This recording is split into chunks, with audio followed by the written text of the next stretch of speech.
గ్రామ పెద్దలను గ్రామ చిన్నలను గ్రామ ఆడవాళ్ళను గ్రామ పురుషీకులను గ్రామ రెడ్లను గ్రామ కర్ణాలను గ్రామ దాసులను గ్రామ అశేషము చేరి ఈనాటికి మరి లక్ష్మీపతయ్య గారు మాత్రం ఈనాటికి సత్య స్వర్గలోకం చేరుకున్నారు. మరి సత్య స్వర్గలోకం చేరుకున్నారు. ఈ రోజు మనం లక్ష్మీపతయ్య గారిని మర్చిపోతున్నాం. ఒక మనిషి చనిపోయిన తర్వాత కర్మకాండ తీరేంత వరకు వారి ఆత్మ తన బంధువులని, కొడుకులని, కోడాలని, కూతుళ్ళని, అల్లుళ్ళని, మనవలని, మనవరాలని, చుట్టాలని, స్నేహితులని వాళ్ళ చుట్టూనే చుట్టా ఉంటాది.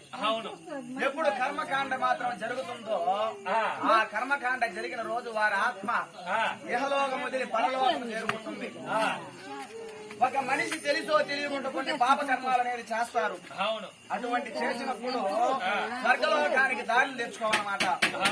అప్పుడు ఏం చేస్తారంటే భాగవతులు గాని, ఆ యొక్క భట్లు గాని, బ్రాహ్మణులు గాని, ఇంట పుట్టిన ఆడబిడ్డలు గాని వాళ్ళని పాడిస్తే, ఇప్పుడు డబ్బు కొవ్వెక్కి కాదు ఇక్కడ వీధి నాటకం అనేది పెట్టేది.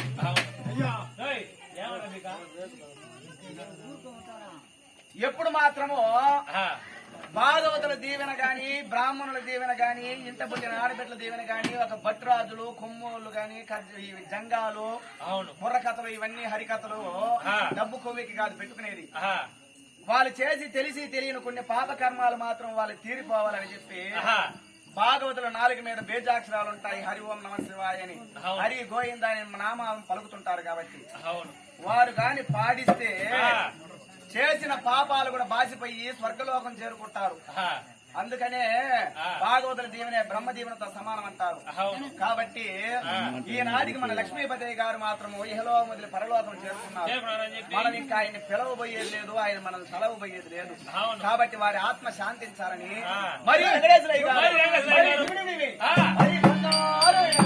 గారు మరి చిన్నలుడు మరి టీచరు ఏమంటే ఒక మాట, ఆయన మనకింతవరకు పరిచయం లేదు. ఫోన్ లోనే మాట్లాడినాడు. ఎవరో ఎక్కడ అనుకున్నా నాకు తెలియదు. ఫోన్ లోనే చెప్పినాడు, ఫోన్ చేసినాడు, ఇదిలాగా మా మామగారు చనిపోయినారు, పలానా రోజు ఆట ఆడాలనేసి అన్నాడు. సరే అప్పుడే ఆటకు పోయి వచ్చి దిగేసి మాట్లాడినాడు నగదులో. ఈ రోజు మా ఊర్లో మా సొంత కార్యం ఈ రోజు జరుగుతున్నది. ఈ రోజు నడుపు రేపు దినాలు. ఈ రోజు నేను ఆడాలంటే కూడా మాట చెప్పేస్తున్నాను.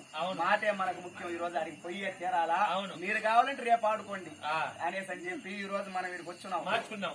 ఇది మనది కాదు, ఆ లక్ష్మీపతయ్య చేసిన పుణ్య ఫలం అన్నమాట. ఏది గాని జరగాలంటే మన ద్వారా ఏమి లేదు, దైవం రాత రాస్తాడు. ఆ రాత ప్రకారం మనం జరగాల.